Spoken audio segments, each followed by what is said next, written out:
All right, gutter chit-chat 101. All right, this is a bracket, and this bracket is installed on the roof decking when we're framing the house. So a long, long time ago, we put this bracket in all around the house. Now we're putting our gutters in. So this is a half round copper gutter.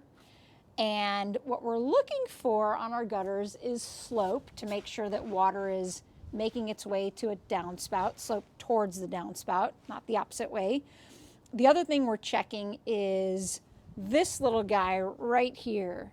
So a lot of times we put the gutters in and we have to come back and just recheck. You know, the guys are in a hurry and we have to come back and recheck some things.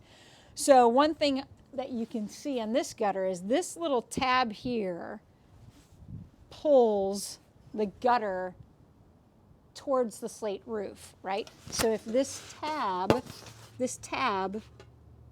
is sitting like this, there's a gap where water can run down.